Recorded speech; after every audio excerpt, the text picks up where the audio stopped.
Buckle up, sports fanatics. This is the Sports Chasers Podcast, your HQ for in-depth sports talk. Join host Kevin L. Warren and crew as they dissect the hottest stories, ignite debates, and bring you closer to the action. From locker room whispers to expert takes, we cover it all. It's game time, so strap in and grab a drink. The Sports Chasers Podcast starts right now. Hey, what's going on, everybody? What's happening, everybody? It's another edition of the Sports Chasers Podcast coming to you live and direct, man. Hey, man, we got a treat for you tonight, man. We got a heavy-packed show tonight, man. We got some basketball. We got some football. We got some youth football. We got some college football. We got a lot to get into tonight. NBA with Ryan, hockey with Dan. First off, hey, let's meet the crew, man, before we go further. Hey, we got D-Dubs. D-Dubs, what's up, brother? How are you tonight, man? What's going on, man? How are you? Hey, what's up? Welcome back, Sports Chasers Podcast. Hey, we back to do another one. That's right, you got it right. Episode 210. You know it. DA, what's up, brother? How are you tonight, man? New York City, as we continue on, y'all already know we're in the building, That's the DA. He was about to go off like the biz. We got Ryan D'Souza, our NBA insider and contributor. What's up, Ryan? What's going on, bro? We missed you last week. Yeah, bro. Yeah. It's all good. I'm back this week. I got the background looking nice. We was gonna get that. We was gonna get that ass on that All-Star game, boy. You was about to hear it. Oh no, I can't defend that. Okay. I'm criticizing just like you guys. Yeah, wasn't a good look. No, it definitely was not a good look. Last but not least, our special guest that's gonna start it off tonight, man. Hey, he was our first guest on the Sports Chasers Podcast 5 years ago. 5 years ago, when we didn't have none of this stuff, Nick. Let me introduce him. Let me give him the proper introduction. He is now the offensive coordinator at Westminster Academy in Fort Lauderdale. He is the founder of H.Y.A.S. That's the helping young athletes succeed. He does some other stuff with Rain 7-on-7. Ladies and gentlemen, boys and girls, I got real applause now. Hey, Coach Nick Cabras. Nick, thank you for joining us tonight. Let me get those applause in there. There you go. Oh, we official now, boy. Yep, man, we official. Let's do it. I'm doing 2 times. Hey, so Nick, Westminster, that's one of them schools that be on match preps every year, huh? Yes, sir. Oh, I know. I'm like, what the hell? Y'all got grown men playing against kids out there. What you doing, man? Actually, the quarterback has been top 10 in the state for the past 3 years. So we got a 6'6" receiver, 220 pounds. A grown man. Grown man. He 47 years old? What he? Not yet. No, his dad played at UM, so he has a great lineage, great background. So yeah, we got a lot of amazing athletes, even with the 7-on-7 and volleyball. Sports, man, I've never seen it as competitive or just as high level as it's been for the past 5-10 years. So Nick, one of the reasons why I wanted for you to come on, man, and thanks again, man. Whenever I call, you always come through. I appreciate that. For one, no problem. 2, we wanted to talk about the 7-on-7 culture. We saw the whole thing with Cam Newton this past weekend. Just walk our audience through what is 7-on-7 football and what does it entail? So 7-on-7 football is off-season, non-padded football. It doesn't require any linemen. The offense has 5 eligible receivers. They count the center as a person towards that 7, and as well the quarterback. Quarterback can't run, so it's the closest you can get to like real football. It has a background in flag, but it's one-hand touch. There's no flags, and it's actually really, really competitive. I mean, I've been doing it. Oh man, maybe about 9 years, about 8-9 years, and it's come a long way, and it's only getting bigger. It's almost turned into AAU basketball. Oh, it is. Yes, sir. Yeah, so it's a very competitive space to be in. I know it's been in the news as of late. that happens. That happens every week. Just as Yeah, I'm far as sure. like the competitiveness of the sport, it's actually, I think, the best thing. I think that's why you've seen college football, high school football, NFL progress as fast as it has. These guys are ready to play right now. And there's kids down here that are playing as a freshman on a varsity level, which is, when I was growing up, that was unheard of. So it's almost like if you're not sitting behind a starter in eighth grade and playing right away, it's that crucial. And I think what I've said, because I train quarterbacks, you've seen the development of the quarterback position the most out of any position, and they're Right. ready to compete right now. Like you could be 18 years old leading Alabama, or 18 years old like Trevor Lawrence and leading Clemson to a national championship just based on the fact that you probably thrown 1,000 balls in your career before you even stepped onto a college campus, because from fifth grade on through high school, you're competing in 7-on-7. Yeah. So, Nick, real quick, and I want to first, I'm a second what you said about the growth because it's crazy. Like when my son, he's a lineman, so uh, Yeah, when he was in high school, they had 7-on-7. He didn't play, of course, he was a lineman, but it was really at that time. It's talking about 2010, kind of right. janky, right? Getting the games together, like it was coming up, and there was some things, but now what I hear and what I see is I don't think it's kind of like AAU. It is football Right. AAU. Yeah, You know, no, for sure. For sure. competition, the level of recruitment. I think that can you speak to the recruitment from a college perspective? How college coaches look at 7-on-7 and what kind of grades they put on players based on that, as opposed to their high school careers. Sure. So I'll tell you a funny thing. I've been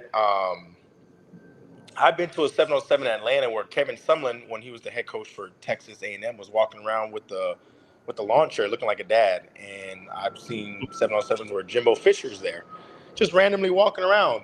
I think the prevalence to be able to be seen on 7-on-7 is more likely, and you're able to get a lot of clout. And the reason why I say that is, I think with football, you normally wear a helmet and pads. They can't put a face to a name. Nowadays, everybody knows who Malachi Tony is. Everybody knew who Cremani McLean was. They could point them out by face and by name. And I think with the social media aspect of it, with the video, so like for instance, we have a full-time videographer.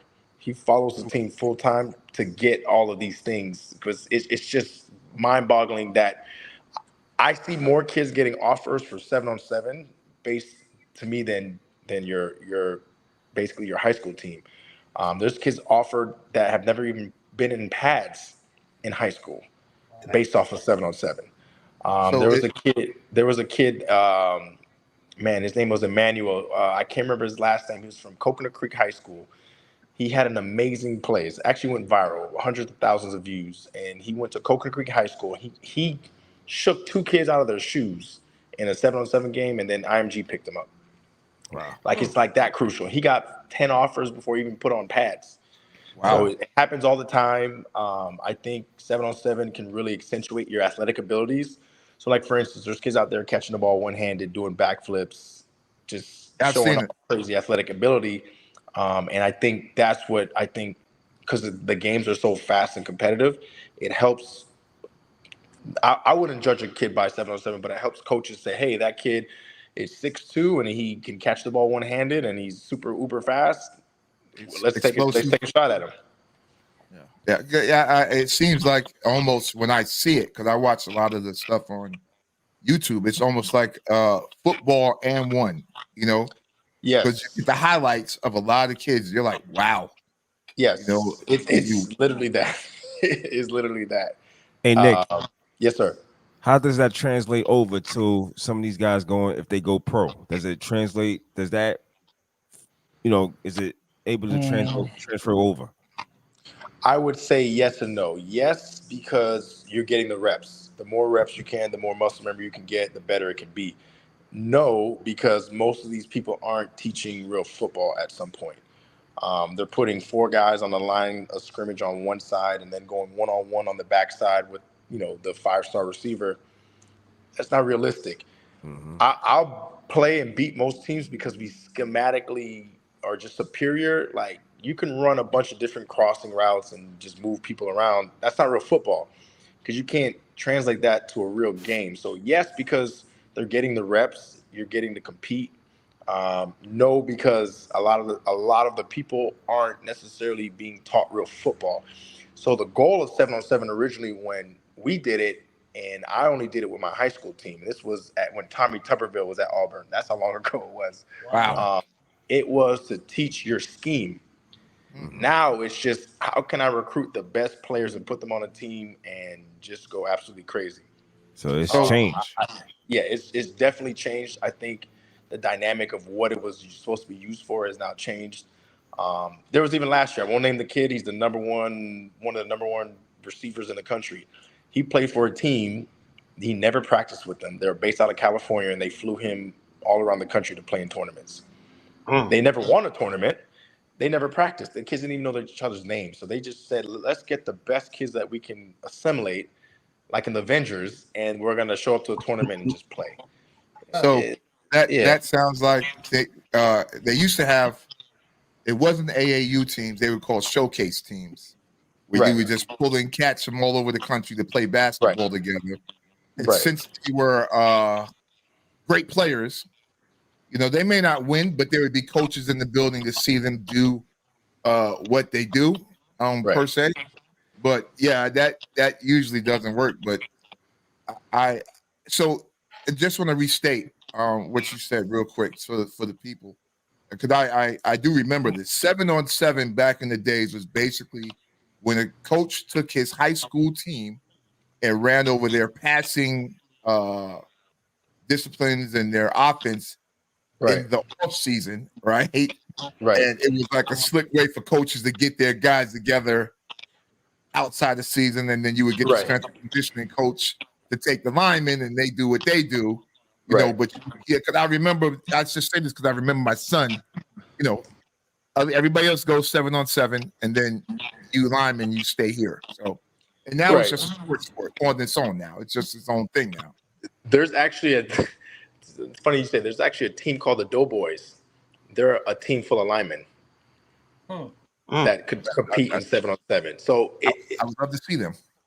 You look them up. They're actually pretty popular. See, the problem that I have with 7-on-7 now, and that's going to lead into the question that you guys have about the culture, is it's lost its way to me, because now it's become, I want to backflip, I want to dance, I want to disrespect my opponent. I don't really learn real football. I just want to travel, get the best looking uniforms, and be showcased. I run my team a little bit differently, because I tell them that I want you, when you leave my program and go back to your school, I want somebody to say you did something in the off season. We condition at our practices. We go one-on-ones. We teach scheme. Like we're trying to teach football, because that's the goal of this. Like, and I always, I ask the kids, like, what are we out here to do? If we want to dance around, booty shake, and do backflips, I tell them go play for somebody else. I put 12 kids Division I 2 years ago. Last year we did 6. This year we're going to probably do 4 or 5.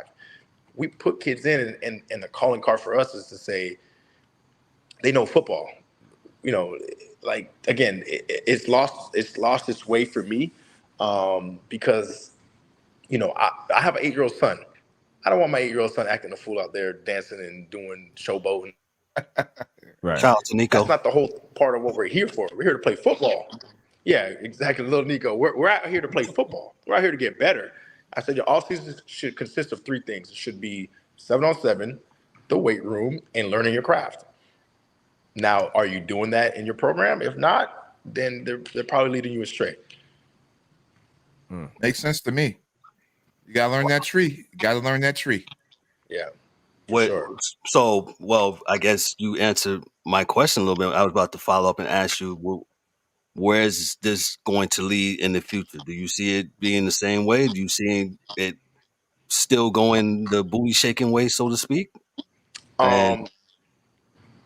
Yeah, I'll answer that first part. I Okay. think it's hit its peak because it's actually to me, it's an epidemic to me. An epidemic to me meaning that when you started, you had some loyalty to a team because Right. you had people pouring into you, you had people coaching you up. Now, I had a kid last year that had a cut. Great kid. The kid was been with me for 4 years. Got to the last year, and he decided he wanted to go jump around. He played for 5 teams, and I Mm. told him, I said, we don't do that because Right. I just took 25 kids to Dallas, or 25 people total to Dallas, and I just took another 40. I think we did 45 to Orlando last week. We're gonna take another 30 to Atlanta. I have better stuff to do. I have my own son to worry about. I have a business to run. I only do this because I love it. I'm passionate about it. I love to teach. I love to coach, and I think that's what God has for me. So if as I've told every coach that I've come across, if we don't take a stand, this thing is just going to be no holds bar. I've seen kids try to switch teams in the middle of a tournament. Mm. Why? Bro, I'm stop. like, yeah, See? it's been to that. This is to that crazy, extreme. man. Yeah, to Transfer that portal. extreme. Transfer That's portal. like, Name of the game. Transfer portal. yeah, that they're like switching in and out of jerseys for what? Because they want to win. And I said, again, for me, I run a little bit differently. If you want to go play for other teams, go have at it, but you can't play for me because I demand some type of loyalty because I'm not going to pour into you and have all these coaches pouring into you and contact. We went to Dallas and met with TCU's coach. I'm followed by 100 over, I think about 100 coaches on Twitter. I'm not going to go out of my way for a kid that can't be loyal to me, and I'm going to tell a coach and then he's disloyal to him.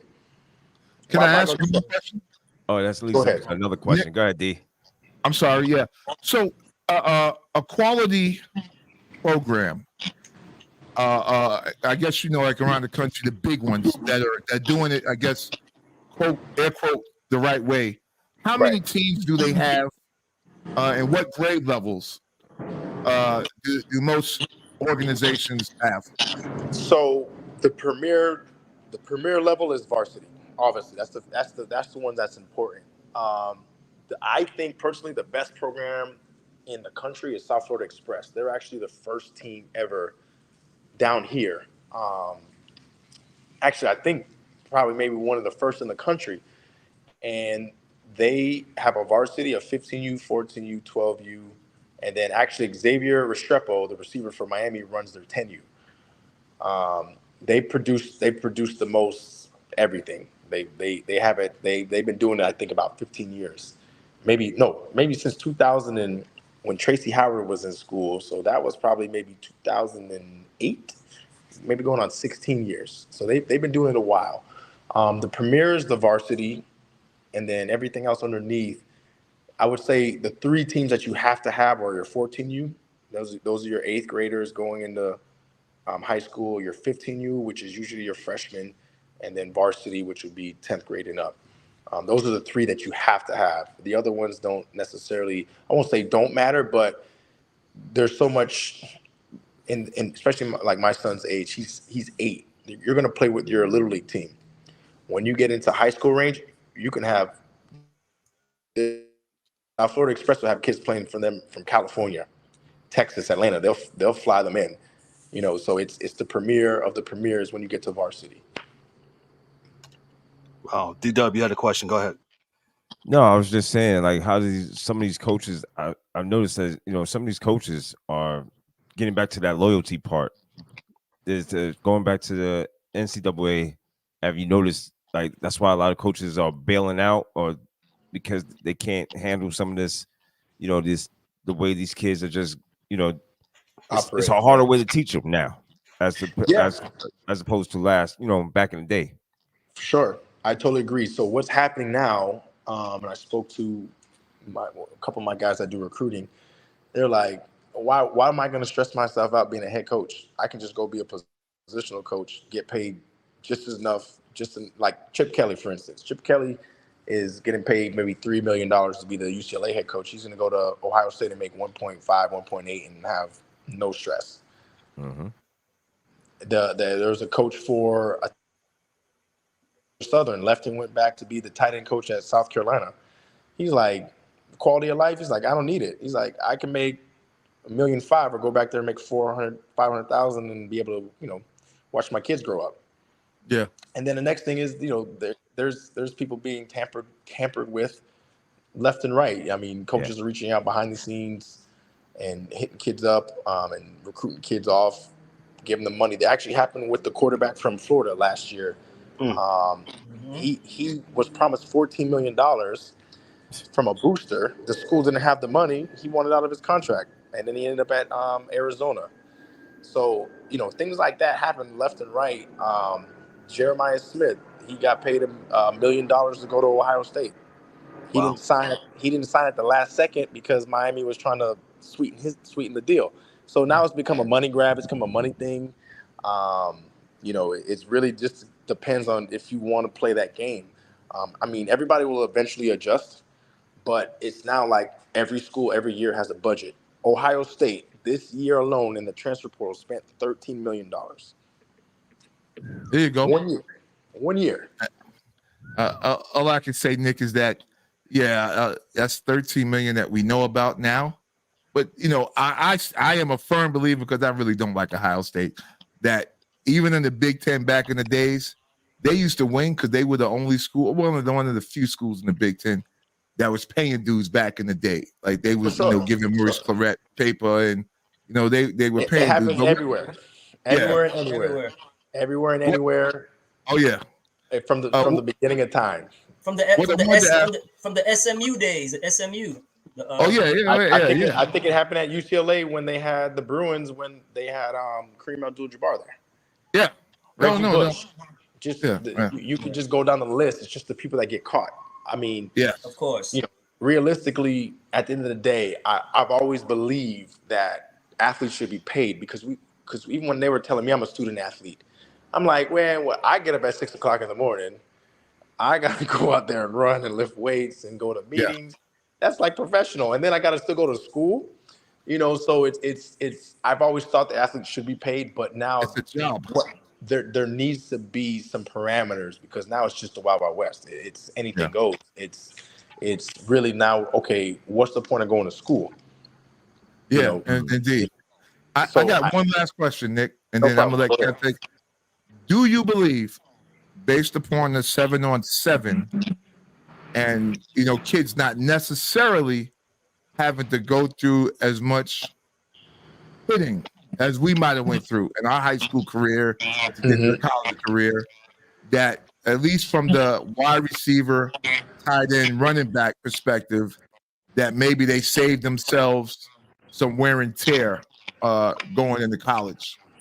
Because, for sure. It's definitely helped. Listen, I think in what it is, it's definitely a benefit. Don't get me wrong. It's definitely a benefit. It means a lot if it's used the right way. I think not only the wear and tear, I think the most important thing is the mental development. That I can watch Coco. He walks up. Can you guys hear me? Yeah, we can hear you. Go ahead. Yeah. So there's a guy that walked up into a game. I was just running a tournament last week in Orlando with 65 teams. There's over 1,000 people there. He walks up, and this kid was probably maybe 13, 14 years old, and this kid was amazing. And the offensive coordinator was out there running college level scheme with a kid that was probably a freshman, sophomore. The development is more mental to me than physical. Yes, physical, it's less wear and tear. You're not hitting as much. I don't think anybody hits as much as they used to. But I think it's just the mental capacity of what 7-on-7 can teach a kid and get them the mental reps to be able to comprehend what we're doing. I think that's the biggest benefit of it. Gotcha. Man, there's a lot to know about 7-on-7, Coach Dick, as we've seen here in the last 30 minutes. And we need an invitation to come out to one of your tournaments, man. I love to have you guys. I'll be running. I'll be at actually tournaments coming up. I got one with the NFLPA coming up in April, so you're more than welcome to come out and check it out. It's definitely fun. It's definitely a movie. Cam Newton will be there, so you could talk to him and ask him why he's always going crazy. That's actually Cam Newton's normal behavior. No, he 100%. Yes. he is a Go, crazy man.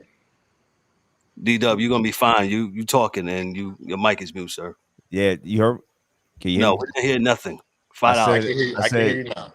I said Cam Newton need more security there. That's what it seems like. And I think No, we can offer him I'll tell you the assistance. backstory, because I actually have a kid on our team that his brother runs that team that he got into a fight with.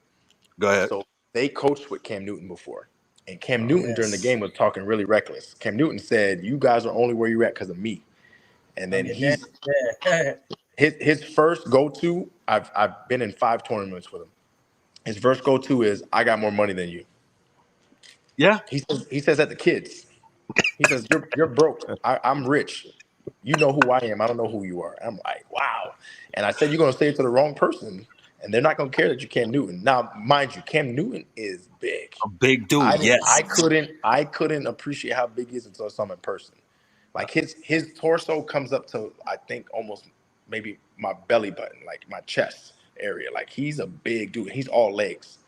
But he just talks really reckless. And that's why I said the environment that 7-on-7 creates is a lot of trash talking, which is fine, but it's just too much. Like, we can win, but we don't gotta say, "Hey, I'm rich, you're broke, you go home." So with that event, Cam Newton actually put out a video. You can look it up on his Instagram, that he said, "If you beat my team, I'll pay you." So it's very heated. So that program, Top Shelf, started with coaches that coach with him, and he was basically just mouthing off saying, "You guys only got what you got because of me."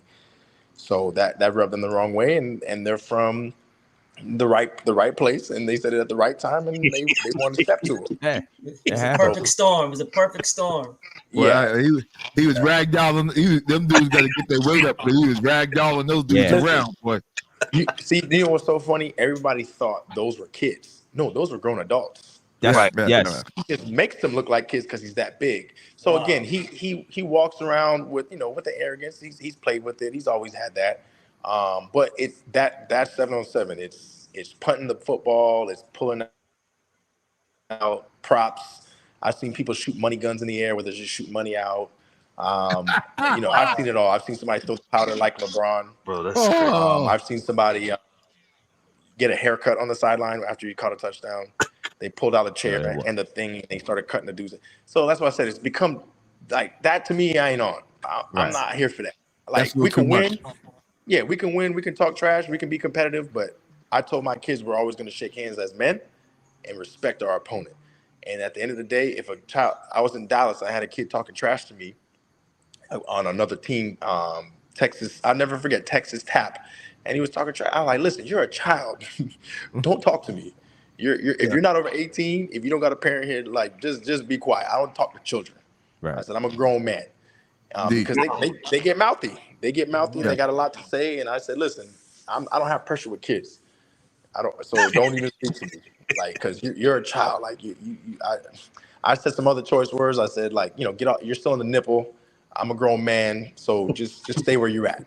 And it gets really heated. But that's my motto. I don't play with kids, man. I don't play with kids. Yeah, if you don't have self-control, man, listen, there's been a couple of times these kids are mother effing you in your face. And I'm like, "Listen, you better back up, little man, because this is real life now." Yeah, you're crazy. I tell my kids, if you fight, take my stuff off and go home. And if we're out of town, you better figure out how to get there, because it's my job to protect you as the adult. And your parents sent you with me. So I said, you're not going to come out here and start a melee, and then I'm going to have to defend you, and then you're going to cause issues with me. So I always tell them, like, we're not fighting. We can talk trash. We can be respectful, shake hands at the end of the game, because as men, we win or lose, we got to accept it. But I said, once you start getting out of line and getting out of pocket, I'm like, nah, we don't do that. We don't do that. We're not. Understood. Hey, so the NIL. Yes, sir. The NIL. What is your take on it? I'm sorry, I know we got to go fast. Yeah, and we'll just have to do another show with you, I guess. Man, we got to talk about that NIL and you got recruiting. All right, thank you. I appreciate it, man. This has been lovely, man. I thank you. Yeah, we got Nick. Yeah, we absolutely have to have you come back and do a standalone show, man. Because you not only are our friend, man. Hey, you was our first guest here on the Sports Chasers. Hey, listen, I'll come back in person, Kev, to the house, like, wherever you got to be doing that. We'll do it together. That'll be even best because I got microphone. I got the setup here, So hey, Yeah, let me give you some applause right now. Look at that. Boom. Ladies and gentlemen, he does a lot. He's over highest helping young athletes succeed. He's also the offensive coordinator at Westminster Academy in Fort Lauderdale. And show that picture again. He's reigned 7-on-7. That's the organization of the 7-on-7 he was talking about. And he does a whole lot of other things in the community here in South Florida. Nick, my friend, always a pleasure. We're going to hang out this weekend, man. Thank you so much, bro. Appreciate you, man. Thanks, you. Nick. Thank you. I'm going to need one of them sweat hoodies, though. I got you, brother. Appreciate you guys. Thank you for everything. Keep it You up. got it, bro. Thank you. Take care. And thank you. All right. Man, that was great, man. Getting some insight, and Nick knows a lot of people in this youth football industry, man. And as we were saying early on the show, like those wasn't no kids Cam Newton was throwing around. Those were men. Yeah, that was crazy. I had never seen nobody who got jumped be the person winning. 3-on-1, dude. He threw off the stage. He got threw the other dude into the bushes. Yeah, I understand. He got jumped by other grown men. Yeah, but they're not grown like him, though. They're not grown like him. No, absolutely not, man. Not grown like him. He different. He different. He definitely different, man. That was real cool, man. What I took from Coach Nick too, man, is he said with the 7-on-7, the preparation that the kids have. You know what I'm saying? It's more of a mental building. You know what I mean? Right. And then when he was referring it to, I think DAU referred it to like being a AAU of football in a sense, right? Yeah.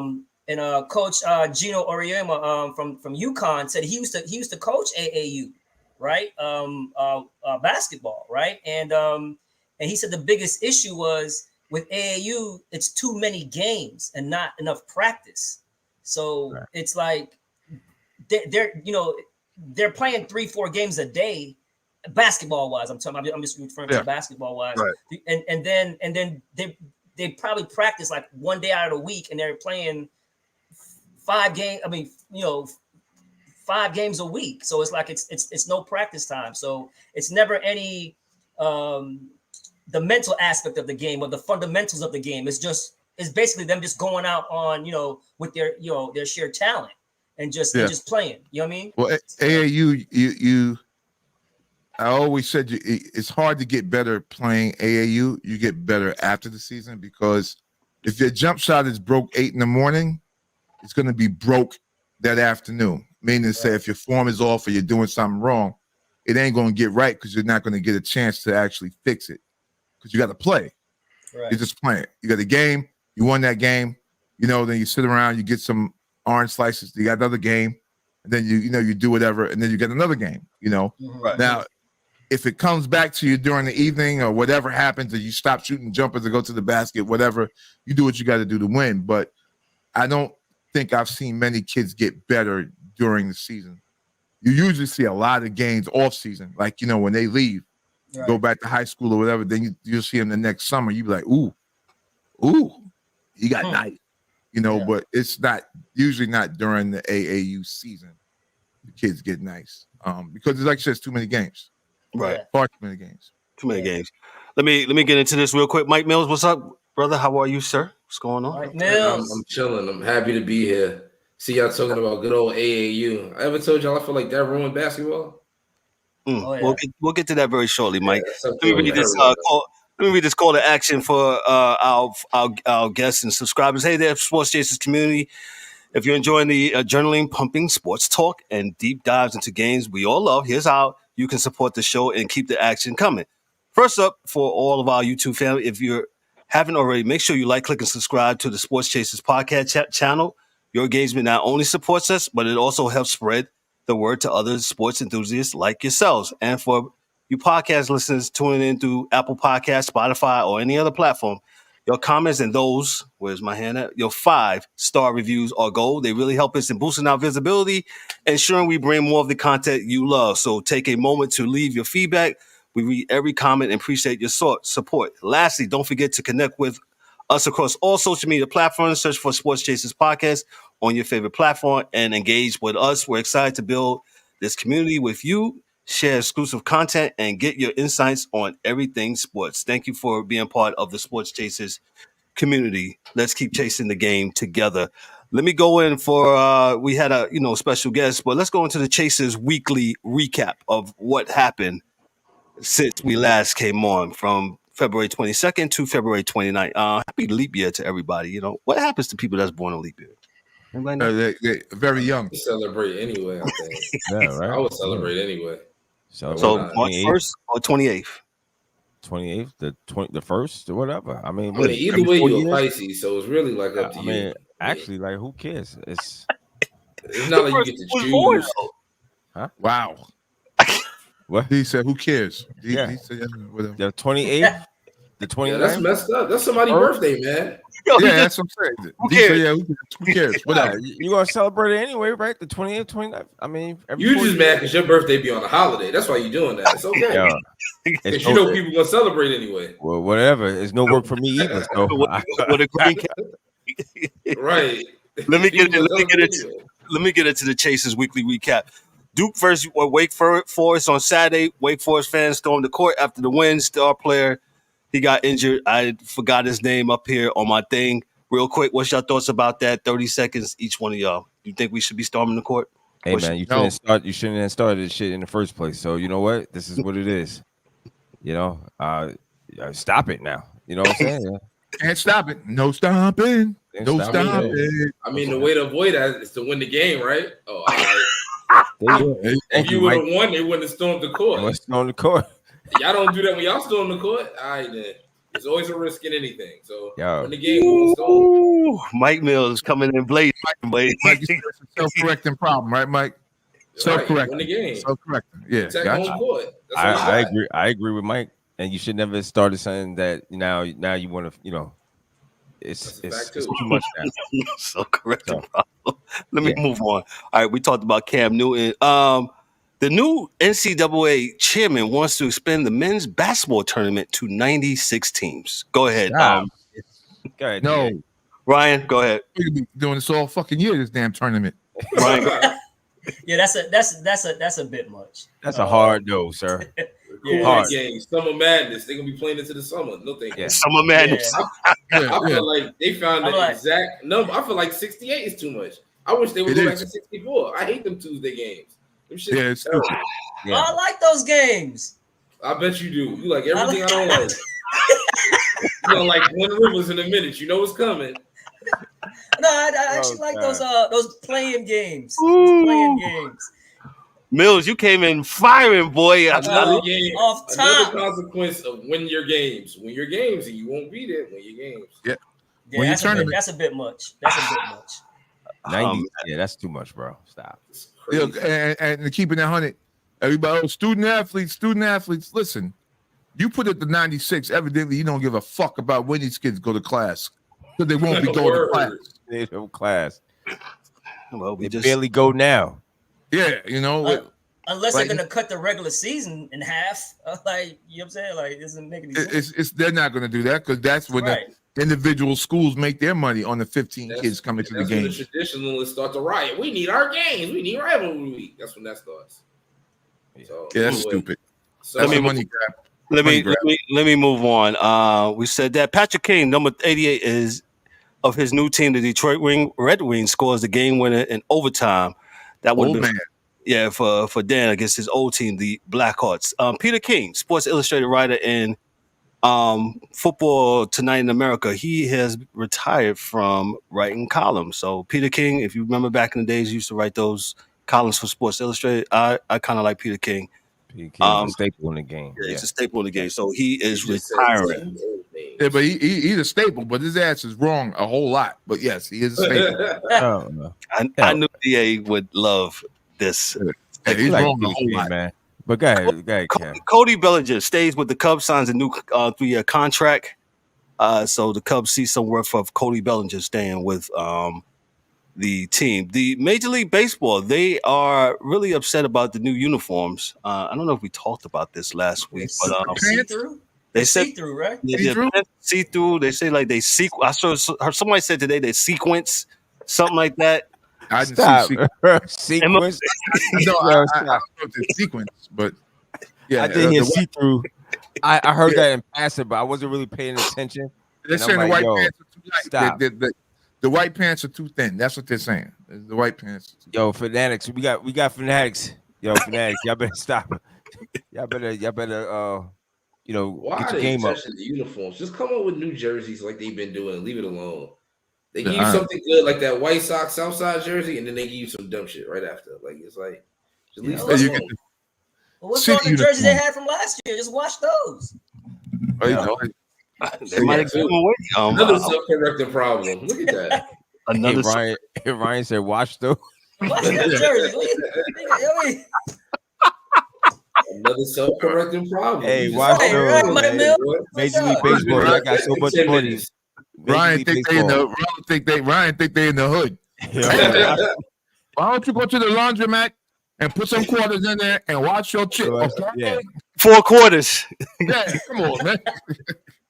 Hey, you better make sure you catch the rinse the cycle where you put the fabric softener. You better not forget. I know mom's listening. Don't miss it. MLS opens with Lionel Messi and Albie having a full season together. So the MLS just opened this past weekend. So the Inter Miami team will have Lionel Messi and hopefully Albie together all season. There was a photo.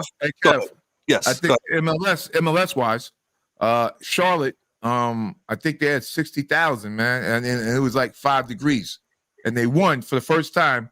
Charlotte won their opening game for the first time it was very cold up there this past Saturday. I was up there. It was cold Saturday night, and they absolutely won that game. I forgot who they played, but they won their opener. 60,000, I think, in attendance. Yep. Last but not least, we don't talk about this much. I'm trying to get somebody on here to talk about this.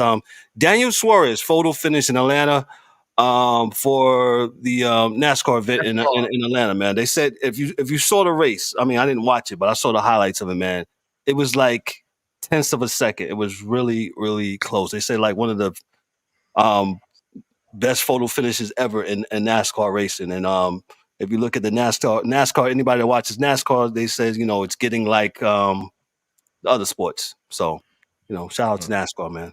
Go ahead, Ryan. You have something? I'm sorry. Oh, no. Okay. So listen, we're going to transition.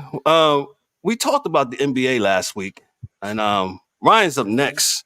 Mm-hmm. And maybe JR can bring up what we had we talked about last week, but it was me and only D-Dub on here last week, and we basically said the NBA is fantastically trash. That was the name of the episode, man. I was on there for 10 minutes last week. Damn. Well, yeah, you was on there for 10 minutes. You and Rhonda. Yeah. My wife. Yes.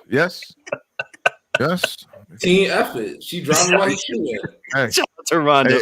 Hey, Kev, watch your mouth. Now, Dorian will mute you out. Now, he will mute you. That's his mama. And don't you say nothing about his mama now. that crazy woman I married. That's right. Don't you say nothing about my mama. Tell him, D. Speak up on it. No, he's going to get it. Okay. The voice from the shadows in a second. I know, right? I'm sorry. Okay, so me, Dorian, and the DA and D-Dubs, we talked about the NBA a little bit. Ryan, the All-Star game, right? All-Star game, and there's some troubles with the NBA. It's front and center. You got the floor, sir. Go ahead. What's your thoughts on it? Well, I can't defend the All-Star game. That was just horrible. Even after legends like Larry Bird, Oscar Robertson, they go into the locker rooms and tell the guys, "Hey guys, let's make this competitive, man." Like, back in the old days. And you would think these guys will follow suit. Now it's not hard. Like, I don't understand how they don't get it. Okay, do what you want to do for the first 3 quarters, but keep the game close. Whatever, old man. Whatever. No, I'm just saying it's quite simple. I don't understand how the players don't get it. how it always happened was the first 3 quarters. You go, you know what I'm saying? You do some highlights, you do that, and you make it entertaining. But when that 4th quarter comes, the game has got to be within striking distance, and then they buckle down. It's always it's all. I don't know where this new generation came from, and I actually think it goes back to they're all friends, man. They're all buddy. They don't. It's not that competition and that, you know what I'm saying, that, hey, I'm not picking you up. Oh, everybody's got all of them have a podcast. Bring everybody on from I mean, right after they're done playing, they're on a podcast together. But that shit don't matter, you being friends, man. I'm just They saying, didn't grow up like us. They suckers. They ain't grow up like us. So you saw how Kobe picked up LeBron, right? Back in the days, that one game. Right. Now Kobe was talking to him. He wasn't cursing him out, but he was still busting that ass. What the hell is the problem? Kobe was the last of a dying breed. That's my point. That's my point. Kobe's cut from a different cloth than them, right? So Kobe's gonna compete. And one thing I didn't like about the All-Star game was Damian Lillard, man. Enough of you already. I mean, they're in Indiana. They're in Indiana, and Halliburton hit 5 straight threes, going off. Everybody's feeling good. And then all of a sudden, Dame wants to take every damn shot. Like, dude, fall back a little bit, bro. You know what I'm saying? He said, read the room. Man. Read the room. Read the room, bro. But my point is, fellas, I can't defend that monstrosity of a game. It's hard because, yes, the fans deserve to see the highlights and them going at it. But back in the 80s, the 90s, the early 2000s, what they did was they gave you all that. They gave you all that high-flying dunks, alley-oops, deep threes. Go Ole defense. But they always kept it close because they knew when that 4th quarter came, in the last 7 minutes, they buckling down. They're buckling down. But okay, so how do you change it? It's a mindset. What's the NBA gonna do? No. You are the commissioner. I'm the commissioner. Right? How do you change it for next year's game? Because this is what has to happen. But okay. I mean, it does. It's the players. It's right. The format. I'm lost for words. The format.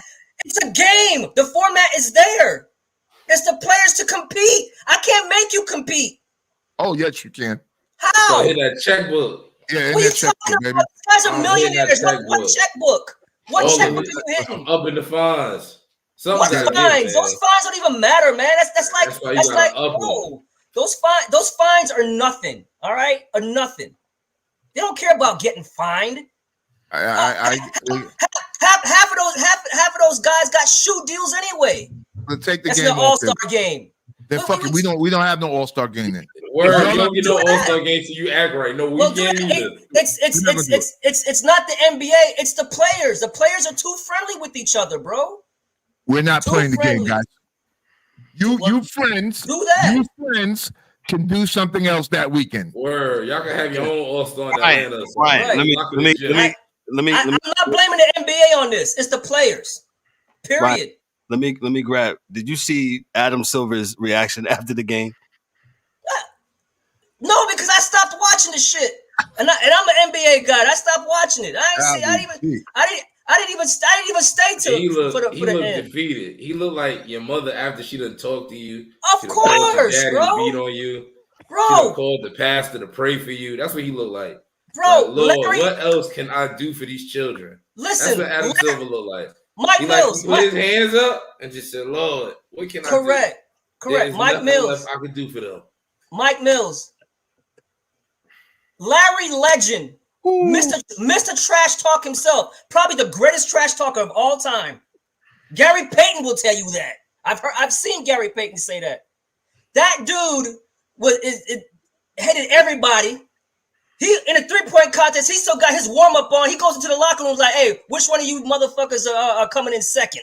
That's him. He goes into the locker room, bro, and tell these dudes, hey man, can y'all compete or not? Larry Bird, Oscar Robertson, and these dudes come out and do that. That's why I don't know. There's a rumor out there that they're gonna bring back hand checking, and they should. Oh yeah. Yes, why not? Bring it back. But will they do it? Like you said, it's the players. So will they do it? Maybe. I'm not going to check him. Well, DA, that might be your solution, right? As how to fix it. Bring the hand checking back. Go ahead, D-Dub. Hey, Ryan. I know you said it's not the NBA's fault, but the NBA has to be held accountable for certain things because they went all in on this all offense stuff. Correct. And I'm just talking about. I'm not even talking about the All-Star game. I'm just talking about the NBA in general. They went all in on this offense stuff because they hated that it was so much defense. They hated that the games was 80 to 85, right. 80. Listen, they exactly. So they had to be held to some type of. They stopped calling travels. Yeah, right, they stopped. It became more important than the players. I get it. Rules should not have to shouldn't make you have to compete though. We're all playing the same rules. Competition is competition. If I'm competing under the same rules. But see what I'm saying? That's correct. They increased the offensive production, taking out the hand checking, speeding up the game a little bit, no take fouls and all this stuff like that. So they speed up the game, but that has nothing to do with competition. We're all playing under the same rules. Can I say one thing about competition? Yeah. And some may not agree with me. Mm-hmm. When the face of the NBA, that's part of the reason he stopped competing. He didn't even compete in none of the dunk contests. To me, that set a tone. That set a tone. None of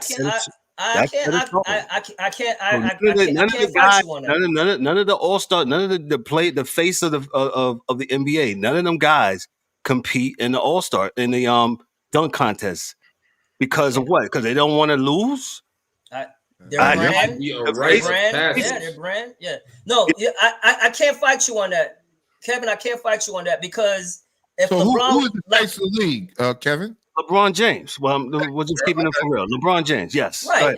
So as far as setting the tone, he set a negative precedence to the dunk contest. He did because now he killed it. Right. He did. He has that much power. Like so, guys like saying, "Well, damn, if LeBron ain't going to do it, why should I?" And then what happens, Ryan, is that now you got idiots judging it, right? And it don't matter because Aaron Gordon jumped over a dude and put the ball under his legs, and he didn't win. That's the greatest dunk. Listen, DA, cable television. I showed somebody that dunk the other day. That's the greatest dunk I've ever seen when he jumped over the mascot and sat in the air. And he sat in it. Like, that's the greatest dunk I've ever seen, right? But getting back to LeBron real quick, Kevin and DA, Mike Mills, D-Dubs, getting back to that. It all goes back to him competing with Jordan. He know Jordan did it and won. And that kind of gave Jordan that kind of put Jordan on a pedestal within that. He didn't want to go and do it and lose because of that, man. I really believe that. They would have like another self-correcting problem to me. Yeah. Don't lose. Don't lose. I'm just saying. They would have rigged it for him to win anyway because correct. Won the rookie of the month every month of the season. And LeBron James was the rookie of the year. So we're gonna talk about Melo. And Melo made the playoffs, but you're not gonna talk about that. No, let's not do that. Go ahead. But so to answer your question, it's not on the commissioner. The commissioner just told him, dude, can you guys compete and play a game? If you're not gonna do that, and the rules are the rules, the rules are the rules. It's just a competition, guy. They have to look in the mirror at themselves and be like, "Look, man, we messed up." That's what it is. I'm like, what are you gonna do? We already tried it, Mike Mills. We already tried the Elam ending. We got rid of that. That was trash too. Where Trash, David Stern at? We need David Stern back in charge. Thank you. They got rid of He that. was fighting and playing defense and getting suspended, and winning games. But you guys are telling them to change something and try to do something. So they're trying anything to make these guys compete. But the thing is this, Ryan, and this is the part that kills me, right? Yeah. All these dudes came from college where they competed. All these dudes came from a place. Yeah, but all of them played AAU, bro. All of them played AAU.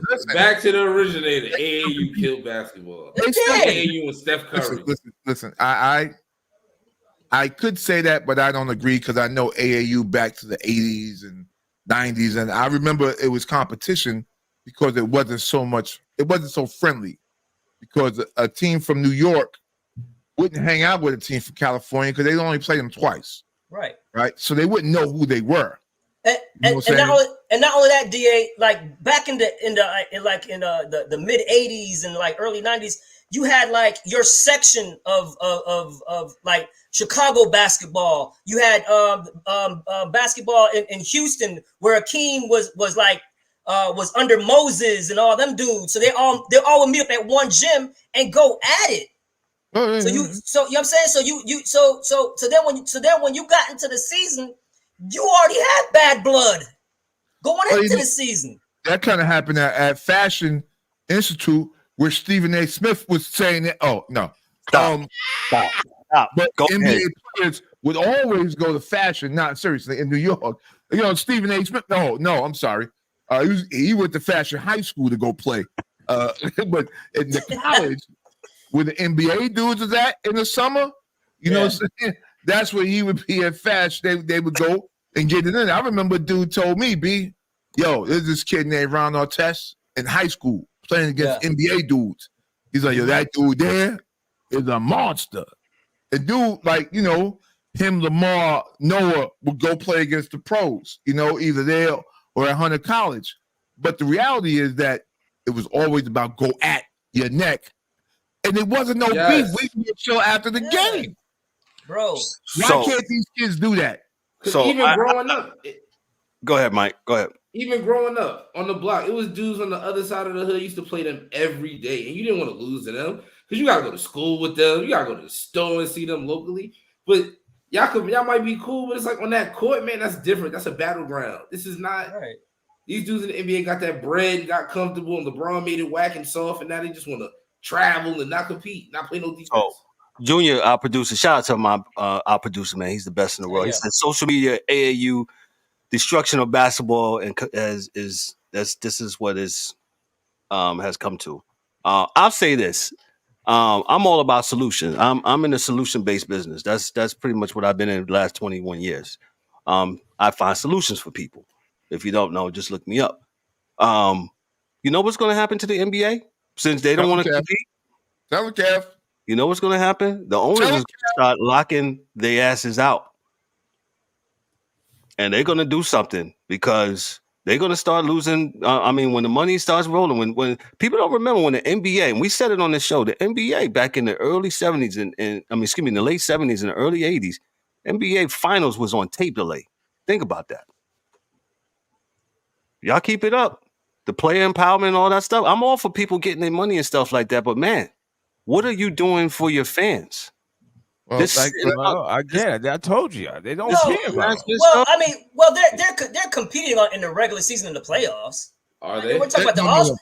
Just the playoffs. They don't play the defense in the regular season.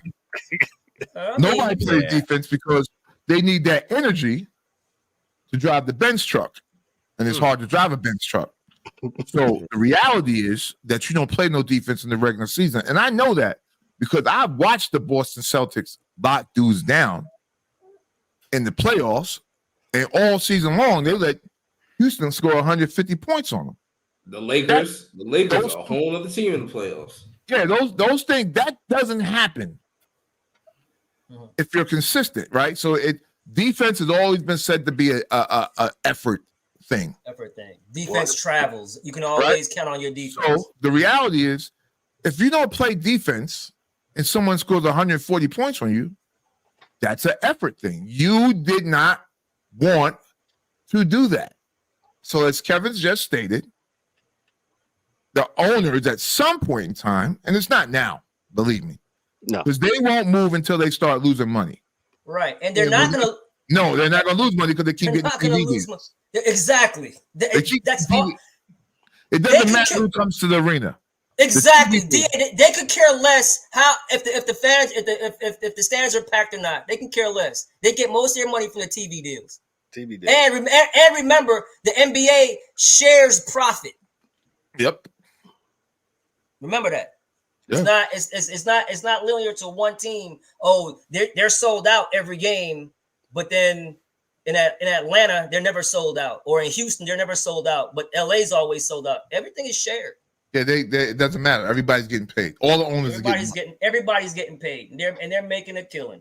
Let And all they're doing, Kev, when they're ready, they'll flip the team. They'll get it for they used to get it for however million. Now they're selling it for billions of dollars. So they're just gonna keep flipping it. Yeah. It's gonna be like flipping a house. Just keep flipping. Let me get into this, and this will be a prelude into Mike Mills with the NCAA. Caitlin Clark, she's going pro. Your thoughts on that? I love it, man. Y'all know I'm a big fan of women's basketball. I watch women's college basketball every day. I watch WNBA. I support them, and she's box office, guys. She's box office. Whether you want to believe it or not, she's box office. Every arena she goes to, it's sold out. Every arena, right? And she's like you said, Kevin. She declared for the WNBA draft. That means she's going to Indiana, and Indiana now have a big four. Okay, they got Larissa Smith that was from Baylor. All right. They have Aaliyah Boston that was from South Carolina, nice. Yes, Larissa Smith was a number 2 pick. Aaliyah Boston was number 1 pick last year. All right, and they have Kelsey Mitchell, and now you're gonna put those 3 with Caitlin. Man, they're gonna be special. They're gonna be special in the years to come. So, and plus the girl from the LA team that just won. Oh no, I can't talk about that. Sorry. What Vegas? Yeah, who won the championship this year? Vegas. Yeah, the girl from that team. She won't be there. Well, maybe she will be there next year. Who? The girl that beat her wife half to death. What was her name? The police blotter. I'm sorry. Wait, who? I didn't hear this. I'm just saying she won't be there next year if the scales of justice. The scales of justice is crazy. Who? Which? I didn't hear this. Who? Yeah. She didn't even play last year. And they won the championship. Well, she ain't gonna be there this year. Yeah, but they don't. She's like an afterthought on that team, bro. She didn't even play this whole season. I have no idea. I have no idea. We got to have a segment by DA, the police blotter segment. But to answer your question, Kev, man, it's gonna be great, man. And a lot of people like saying, oh, she should stay in college because of her NIL deal. NIL deals travel. You don't lose your NIL deal because you go to the pros. You don't get NIL deals just because you're in college. You can get your NIL deal travels with you. So she's going to be amazing for the league, man. I'm excited because hey, I want the sport to succeed. You know what I'm saying? And I'm happy to see her. She's amazing. Another one to watch is Juju, man. I don't know if y'all watch Juju Watson at USC. She is amazing. She's a bucket. She's amazing. The freshman class is nice. Fuwali from South Carolina is nice. Hidalgo from Notre Dame is nice. She's playing right now. She's balling. So listen, man, the women game is taking off, but I'm happy that she's going to the WNBA because she has nothing else to do in college. Yeah, nothing else to prove. She's she's already gonna break the record. She's about to break Pistol Pete's record tonight. And also to me, what she did last year in the NCAA tournament in the Final Four when they beat undefeated South Carolina with the freshies with that's like winning a damn championship to me, bro. Because them girls was undefeated. Yeah. That was a big game. And they ran into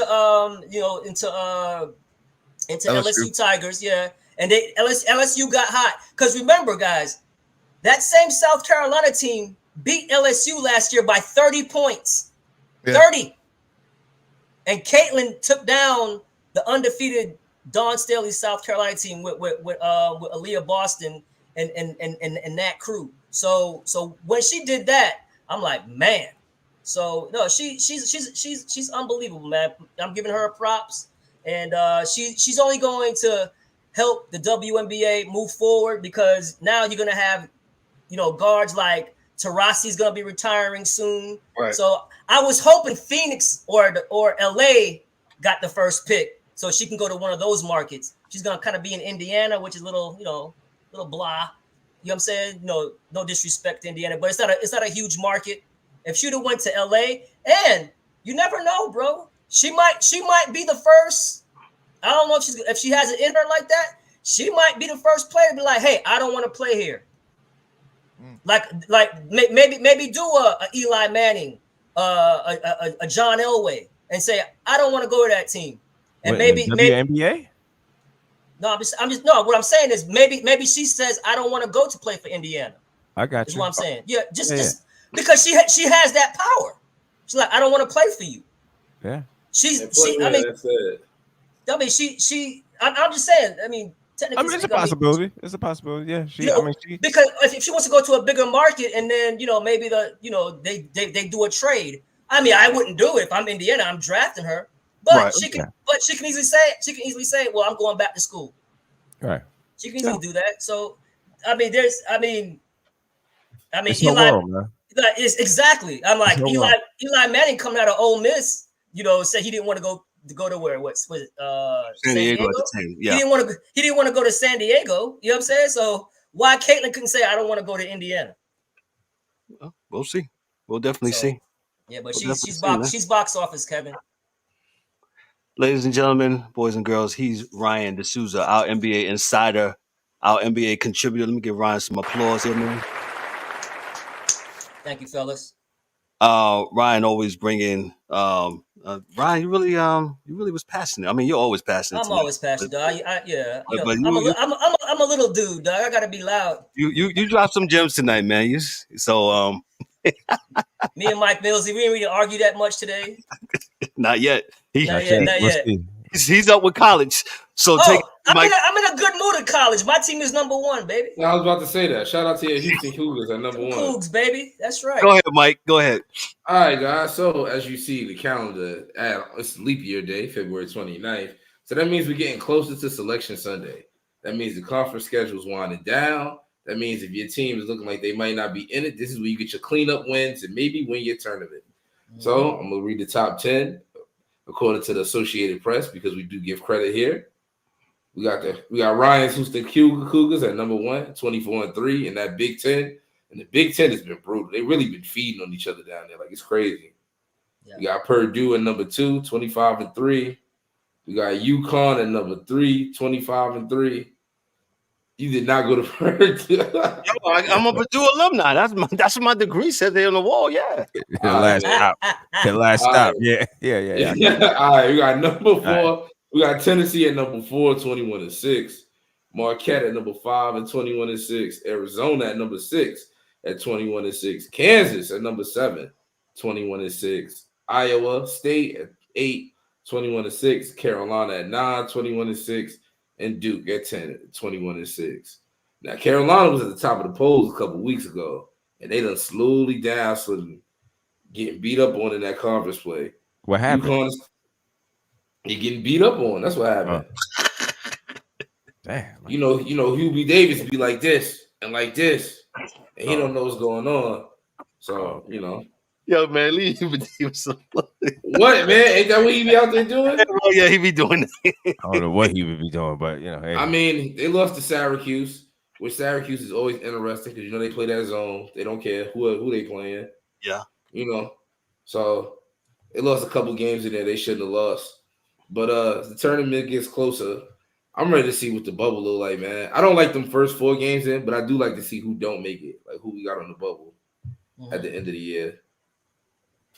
Are you a proponent of this new 96 or 90, whatever they want to do? Absolutely. That's too many games, man. That's too many games. They need to keep it right where they at with 64 games. Well, they got it at 68. Well, I'm going to go. I like the 64, but we can stay with 68. That's fine with me. I'm with you on that. That would be way too many people. Like DA said earlier, we'll be playing into damn June. Go ahead. No, not only that, how the hell we gonna fill out a freaking bracket of 96 goddamn teams? Who's gonna do a damn bracket? At that point, they just pulling names out the hat because who's watching that many teams? They not all watching that many teams. That's a fact. You're not even gonna know half of them. That's a fact because the people not gonna know half the teams coming in this one. Exactly. It's ridiculous. Gotcha. Anything else, Mills? So, like I said, Selection Sunday is not this coming Sunday; is next Sunday. I believe it's the Sunday after. Yeah, it's the Sunday after. Correct. Sunday after. So we know. Be ready for these conference matchups to see who got a first round bye and see who got to win their conference to make it. That's a tough schedule. You got to win that 3-4 straight to make it in. Hopefully, we get some good conference tournaments. Like the old Big East tournament a few years back. Rest in peace to the Big East. Football killed her. Yeah, football definitely did. Sure, definitely. I mean, he's right. Definitely right. You're definitely right, man. Anything else, Mike Mills, before we move on to the NFL Combines and the DA with the NFL Combines? Anything else before we move on, sir? And that's all, man. Just tap into these conference tournaments because it's about to get interesting. Absolutely. Gotcha. Absolutely. He's Mike Mills with the NCAA men's basketball tip. The DA, what you got for us? You talking NFL Combine. He's going to get fined. That's $10 today. He's still 15. talking. 20. We can't hear 20. you. No, we still 25. can't. I unmuted it. He did something. He's still muted. He's still muted. All right, as he tries to work it out. Now, is he frozen? Oh, no. Help him, Junior. Help him. All right, so he's talking about as he gets to as he talks about that. Let me run down. Dan's not with us tonight. Dan is on the disabled list tonight, so he'll be back with us, man. Dan's a little under the weather. I'm going to run down the NHL Power Rankings according to CBS Sports. Make sure you check out our website. CBS Sports powers our ticker up top our website. The Florida Panthers, man, they are up top the standings here. They're 39-16-4. My New York Rangers, they're 40-17-3. The Winnipeg Jets, they're 37-15-5. Dan's team that he loves to talk about, the Toronto Maple Leafs, they're 33-17-8. The Carolina Hurricanes, man, they're up one from last week. They're 35-18. The Oilers have cooled off a little bit. They're 35-20-2 from that historic run of winning 18 in a row. The Red Wings, Detroit's Red Wings, they're 33-20. At number 7, the Colorado Avalanche, they're 36-19. The Dallas Stars, they are 35-17, down 5 from last week. The Vancouver Canucks, they're 38-16. The Boston Bruins, they are down 4 from last week. They're at number 11. They're 34-12-14. Vegas Golden Knights, they are 33-19-7. The Tampa Bay Lightning, 32-24-5. The Nashville Predators, they're up 4 from last week. They're 33-25-2. They're playing really good hockey. The Calgary Flames, they are up 2 from last week. They're 29-25-5. And the upstart Philadelphia Flyers, man, they are 31-22 to round out the top 16 in the National Hockey League standards. DA looks like he has went zero dark. I don't know what happened to him with that. Well, hey, we'll just talk about the combines. Does anybody? I'll just say this because DA, he's the one that watched the combine. I can surely attest you. I don't really watch him. I don't watch him. Like Is he there? There he goes. Well, says he's not connected. I don't really, check for it because I think whoever's going to be, they're going to be, and most of the top players in this thing, they don't even participate, right? They don't even do it. Yeah, Exactly. they don't participate. So They don't participate. I mean, Or they'll do their college day or something like that. the Their college pro day. Yeah. pro day, college pro day. Yeah, it's like If I catch it, then I'll tap in and I'll watch a little bit. But if I don't catch it, I don't go looking for it. right. Because some of them dudes be workout warriors, man. Like some of them really be it, and then some of them dudes just and then you see. So Right. Because that combine, it doesn't translate over to the real, Sundays. You know what I'm saying? It's just something to do. Hopefully somebody, get some eyes on you. Hopefully the scouts are scouting. But we know that doesn't happen because these scouts be missing on a lot of stuff. so And, go ahead. yeah. No, I'm just saying the scouts be missing out on a lot of stuff. Like my man for the LA Rams, the wide receiver Chuka, whatever. Yes. Where in the You gotta world? love- Yeah. You know what I'm saying? Shout outs to him, man. But putting the work in and Rams finding a diamond in the rough. So Right. Number one, the Bears. If you're the Bears, what you doing that pick? You taking Caleb Williams? I'll start with Ryan. No, I'm not picking Caleb Williams. I'm not. I'm actually taking Marvin Harrison Jr. I'm taking him number one because all right. So if the Bears pick Williams, Caleb, right? Yeah. And then trade, and then you trade Fields, you get something. He's gonna be in the same boat that Fields is in. Like, what are you doing? Like, go get the talent, man. Go get the talent. Marvin Harrison Jr. is I think is the best player in the draft. Gotcha. D-Dub. Yeah, I'm not mad at Ryan for that one. I'm not at drafting that kid. Who? I'll pass. Caleb Williams. I'll pass on him. I'll pass. I think that you got a quarterback already. Yes. Use what you got, and if it's like that, then trade down and get picks. That's the only way. But I like Ryan's suggestion. Pick up Marvin Harrison Jr. and then you put him with Fields, and you got something. And you can still trade down and get Marvin Harrison because if one of those, you know what I'm saying, you can still trade down to 2 because he's supposed to go 4.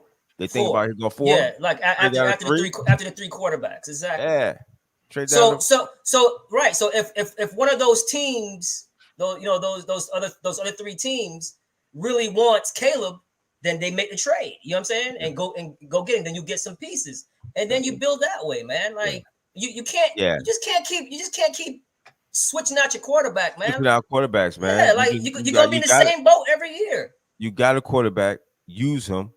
And figure it out. And the best way to do it, like I said, either 2 ways. Either you're going to, pick up some picks or get Marvin Harrison Jr., whichever way. And he's a stud too, man. Yeah. My God. Definitely a stud, man. Yeah. Hey, we had a guest, and we do these standalone episodes on Monday that premieres. We had Alex Molden, former cornerback. He's a Hall of Famer from Oregon, and he played in the NFL with the Saints and I believe the Lions. And he was on this past Monday with us. And one of the things he said that resonated with me, and we as we said, we've been saying this on this show. Hey man, some of these teams, man, they don't give quarterbacks the opportunity to develop, man. They're so in a hurry.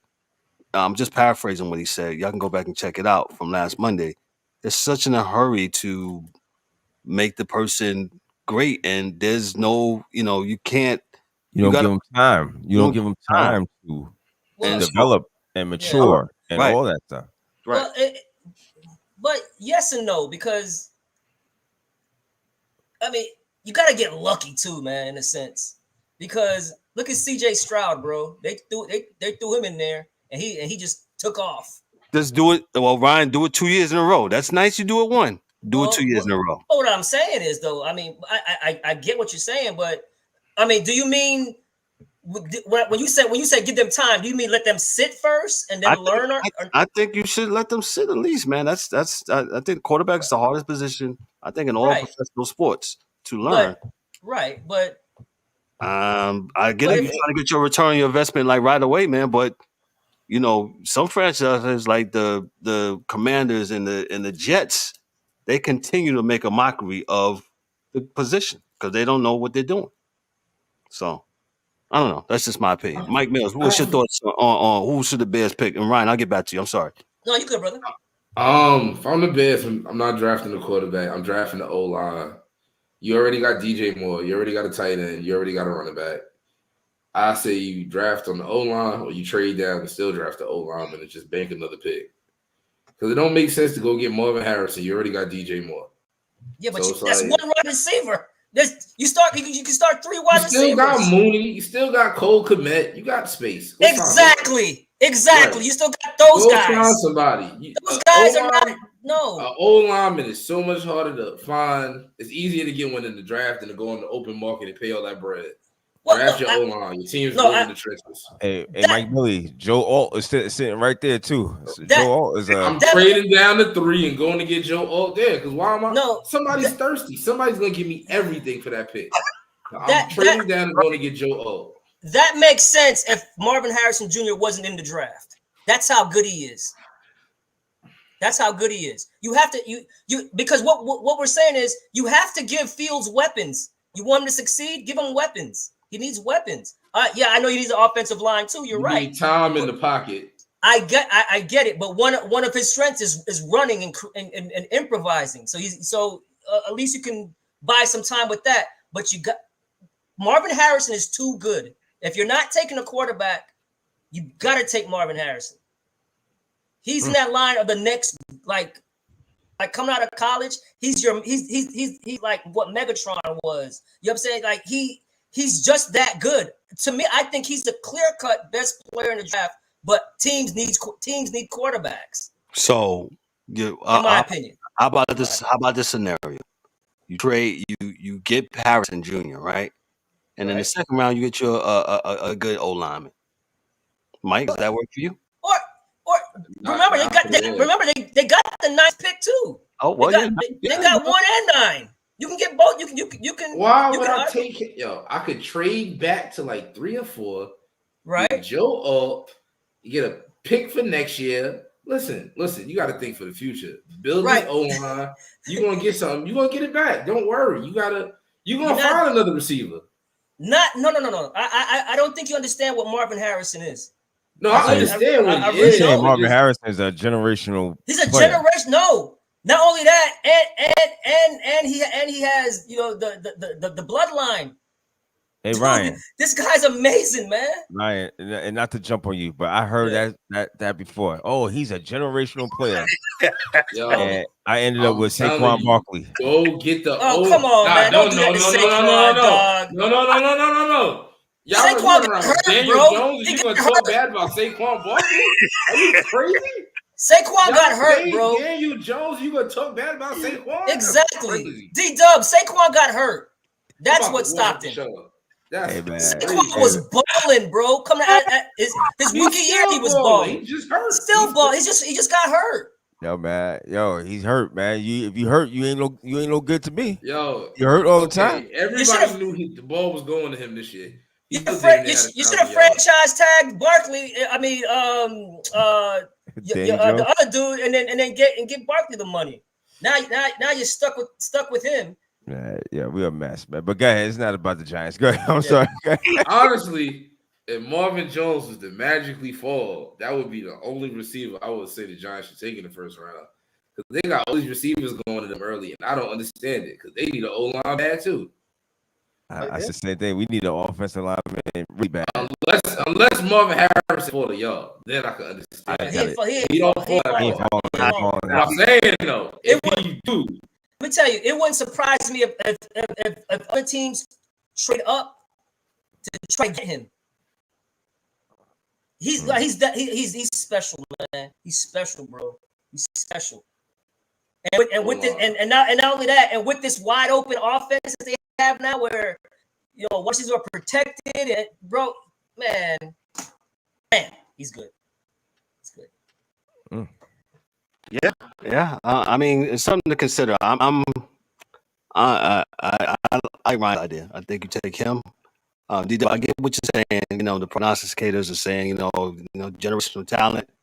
But yeah, Harris Jr. was dope in college, man. He was a monster college, man. I get it, man. But you know, I get it. I'm jaded, bro. I'm jaded. You know, He has the hands, the speed, the size. Trenches. I am jaded. I hear you, Mike. I hear you. I don't sound like the old man. This is crazy. I sound like the old man. Old line. You build your team. I'm not taking Caleb Williams though. I'm telling you that. I'm afraid of him. I don't like the whole. No. I don't like all that's going on around him. Well, go ahead. Well, Kev, like if I'm the other teams, I'm taking him. But if I'm Chicago, I'm not, because I mean, you got a quarterback. Is he that much better than Fields? Is he? I think you got a quarterback with Fields. Yes. Yeah. So you take the generational wide receiver, pair him with Fields, and you got more. Now how you gonna stop that? You know what I'm saying? I'm like, come on, man. You got to give guys weapons, man. Give guys weapons, bro. I'm gonna give. Yeah, can you hear us? Yeah, man, motherfucker. Yeah. Okay. We're still live. What you got for us? You got 2 minutes about the combines. Who you got, man? It was real interesting day. I had the big guys on the defense, linebackers and defensive linemen. Notable times, we had a few 4-5s with a guy named Chop. He plays for Penn State. Yeah, defensive end. But they said he got short arms, so I don't know what the hell that means. But he ran I think a 4.4 today. Then we had Dallas Turner ran a 4.46. Chop ran a 4.48. Kamara ran a 4.5, which is good. These are all really good times for defensive ends. And my man Jared Verse from Florida State, who I think is really, really gonna pop off this year. He's a great player. Then we have as the big guys, the D tackles, Braden Fisk, Wingo from LSU. I think his brother played in the league. Brian Murphy from Texas, and a big boy D tackle from Texas. I think he ran like a 5.7. He weighs 366 pounds. That's Tavondre Sweat. He ran like a 5.27, which is good for a dude of that size. Actually did really good. We got Peyton Wilson out of for linebackers, ran a 4.43. Kalen DeRoche, Florida State, another player from a team that didn't make the playoffs. That was 13-1. He ran a 4.47. Edrin Cooper from Texas A&M ran a 4.51, and Trevin Wallace matched him with a 4.51. So we had good times. And as far as the funniest thing today on the actual field drills, one of the defensive tackles hit the doggone dummy so hard, the guy that was behind it got knocked out almost by the guy. So these guys are going serious trying to get these jobs. I am not a huge proponent of the combine because I don't know what purpose it really serves. Because the reality is the tape, and you're not really drafting anyone based upon what they're doing here. You're drafting them based upon the tape you already have. And if you're going to the combine not knowing who you want already, your team is lost. So, and that just comes from coaches saying it over the years. I'm not an NFL coach. I'm not a scout. I just play one on TV. But you usually go into the combine knowing what you're trying to do. So if you're going there saying, oh, man, I didn't know this guy was, that's a problem. Because you pay the staff to know who everybody is. So there really should be no surprises at the combine.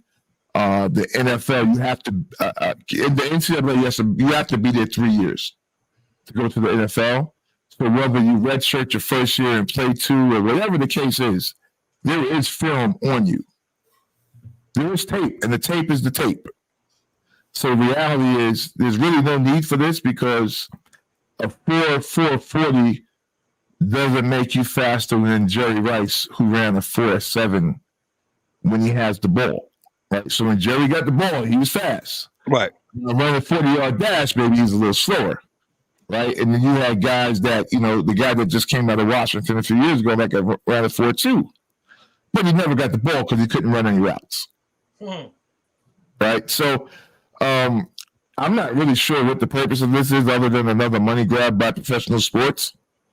But yeah, this is I think what's happening here. So that's what I mean, but I'll keep watching it and we'll keep filling it all in. So by next week we'll have some, I'll have the stats of some other guys and what they ran, and I'm not going to get into how short dudes' arms are and how many times they bench, because it doesn't matter. It doesn't matter. So it really doesn't matter. So he's the DA with the NFL Combine, man. Hey, man. Hey, let's give us a round of applause, man. I got to do this again, man. Yo, what a great show tonight, man. Oh, did I do that right? Yeah, there you go. Hey, Kev. No Kev, Friday. Kev, Yeah, DA, can you give me your assessment on the Chicago Bears and what should before we get out of here. Yeah, real quick, I think that they should keep Justin Fields because he actually played really good the last 6 or 7 games of the season. And if you got a little bit of sacks in your pants, you don't have to always get a new quarterback because he's not the one you drafted. Well, why is it not he's just a quarterback that we can coach up? Because when they changed the coaching scheme in Chicago, they started to win. Let him do what he does. What has to happen is in the NFL, we need to stop telling quarterbacks of color that can run, stop running. Run. Let them do what they do. And if they can do both, fine. The reality is, like Cam Newton in Carolina, is to win games. So if he's running and you winning games, his career is going to be short. So fucking what? It's his career. And to your point, DA, you know who runs a lot? Patrick Mahomes. Oh yeah, listen, man. He's always running. It's not about winning. It's all about winning. Tim Tebow. They ran my son Tebow out the league. He was winning games. He made it to the playoffs. He was winning games, dog. But you can't let these guys on television tell you not to run, or it's not good for Justin Fields to run, but it's okay for John Allen and Buffalo to run, right? If you're going to get hurt, you're going to get hurt anyway. The reality is that he can throw it and run it, and we know as of today what he is, as opposed to Caleb not knowing what he's going to be. Because as much as 7-on-7 helps these kids in college football and pro football is different. So that 2-3 years to get ready to be a good quarterback that Jordan Love got, and with the Packers, no one gets. But guess where Justin Fields is now? He's at that Jordan Love stage where he knows what he's doing, he's comfortable, and he can make it happen. So I think they should keep him and get those 2 draft picks and build their team. Gotcha. Because their division is for the taking. They can get that division, so it ain't that hard. No, I agree.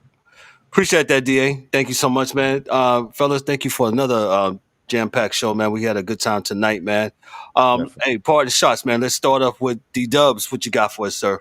Yo, everybody have a good weekend. Enjoy whatever sports you are going to be currently watching. March Madness is right around the corner. And everybody have a good week. Good weekend. Appreciate that, D-Dubs. Ryan D'Souza, our NBA insider and contributor. What you got, Ryan? Man, thank you again, guys, for having me. Thank you for the platform. You guys are amazing. Like I always say, man, I give you guys your flowers now, man. This is not easy to do. And you guys are consistent. You guys are thorough. You guys are awesome. And I appreciate you guys always putting me on. We appreciate that, man. We're going to give you your flowers, man, because, bro, when you come through, You always hard for us, man. And you and Mike Mill, y'all didn't squabble tonight as much as I thought y'all was, but we started off bad, but we yeah, he ain't start talking about Glenn Rivers, so we good. Damn, Doc. Wow. DA, what you got for us, my brother? What you got for us? Don't do meth amphetamines. They're bad for you. Okay, that's another don't do drugs tip. Courtesy of the Police DA. blotter. You know what? Yes, we're gonna do a police blotter segment for DA for sports carry to see. Yeah, I can't, man. Yo, Mike Mills, what you got, man? Before DA goes off. Nothing too major. Glad to be here after these last couple hectic Thursdays. It's good to be back to normalcy. Yes, And sir. it's good to see everybody. I'm glad we had a good show. That's about it. Yeah, man. Good show, man. Great time hanging out with the fellas in Charlotte this week. We did a couple of photos and stuff like that. So look for some of that stuff on social media and things like that nature. We're gonna have to do something down here in South Florida, man. Get Ryan involved too, man. So Yeah. you know what I'm saying? Do some things here, man. But hey, I don't got nothing heavy, man. Great being back. As always in the seat, doing what we love. This thing called talking about sports, man. And I love it, man. I love it. I love all those that partake and check out our content. Make sure, like I said, you like, click, and subscribe to our YouTube channel, and also on the podcast side. Make sure you give us that 5-star review, comment. Hey, and tell somebody about the show, man. 5-star review, and tell somebody about the show, man. All right. You know, we're trying to build this thing, man, and I think we are like the best thing in town, man, because we're thorough, like Ryan says, man. We're passionate, man, and we're unbiased, man. Everybody gets to smoke. It doesn't matter. Doesn't matter, man. Doesn't matter. So even fanatics.